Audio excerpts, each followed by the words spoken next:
Hi, welcome. My name is Marlene. So today I did a makeup look inspired by the story behind the Cempasuchil flowers, also known as marigold.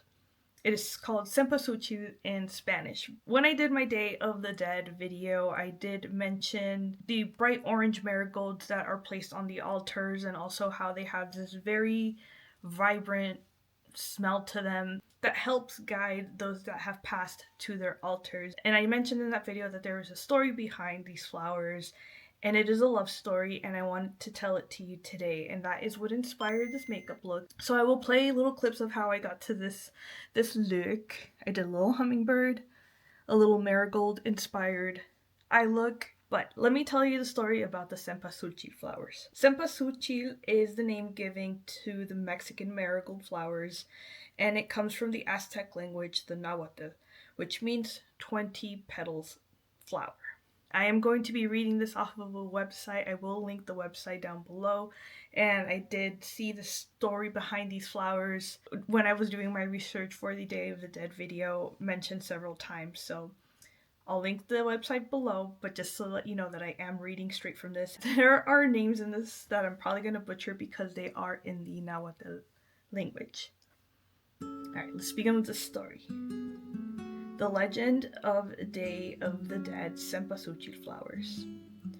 This legend tells the love story of two Aztec youths, Xochitl and Huitzilin, whose romance gave birth to the Cempasuchil flower, known as the Day of the Dead flower.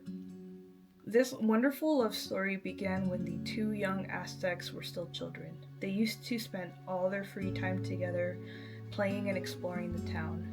Although Xochitl was very sheltered, and her family allowed her to join Huitzilin's adventures, and their love blossomed over time. They particularly enjoyed hiking to the top of a nearby mountain, where they would offer flowers to the sun god, Tonatiuh. They particularly enjoyed hiking to the top of a nearby mountain, where they would offer flowers to the sun god, Tonatiuh.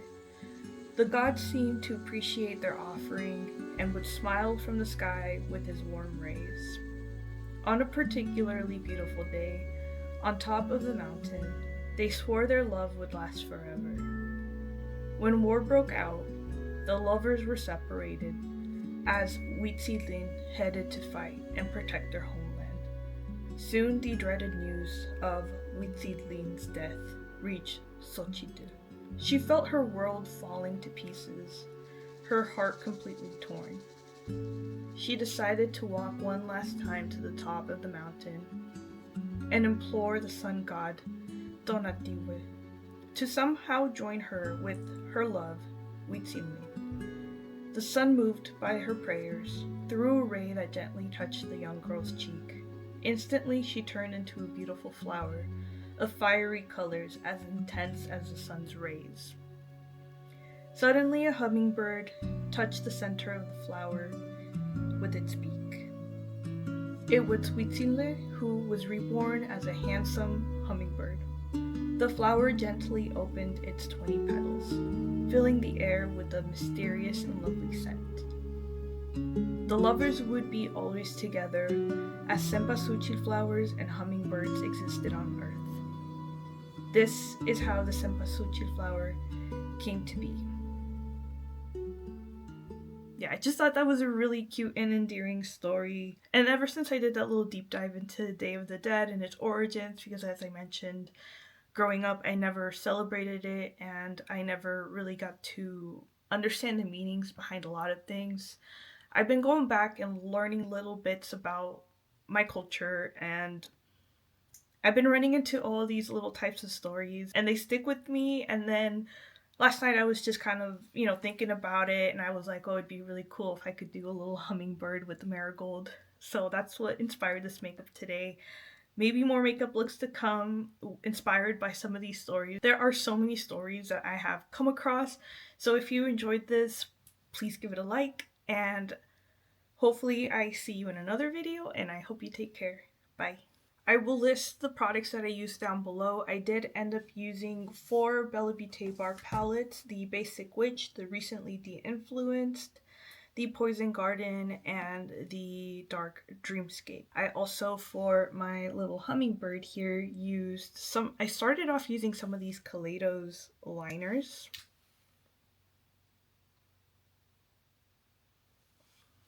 But they weren't pointy enough and detailed enough to get to where I needed.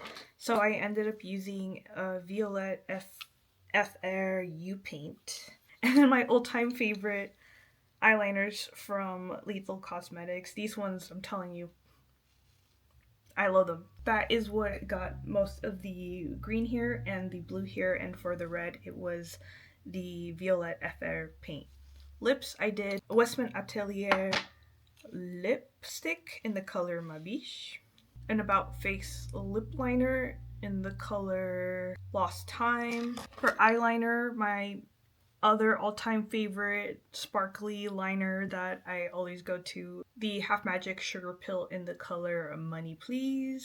And I dabbed a little bit of shimmer eyeshadow on top of the lipstick. So that is what I mostly have on my face. But all products will be listed below.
perdiendo entre las sombras, desvaneciendo. Siempre otro despedir, a veces más lento, demasiado rápido para mí, siempre tan fuerte. Mi necesidad por ti, la primera mirada que yo vi fue la misma que me diste en aquel despedir, aquel abrazo vino a ser el último que te di. Tu mano en mi mano, todo me lo sabía decir.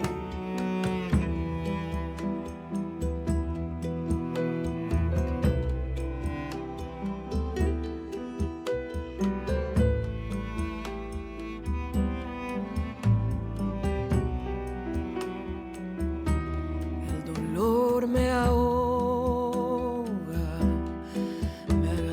tan fuerte de ti, no quería soltarte.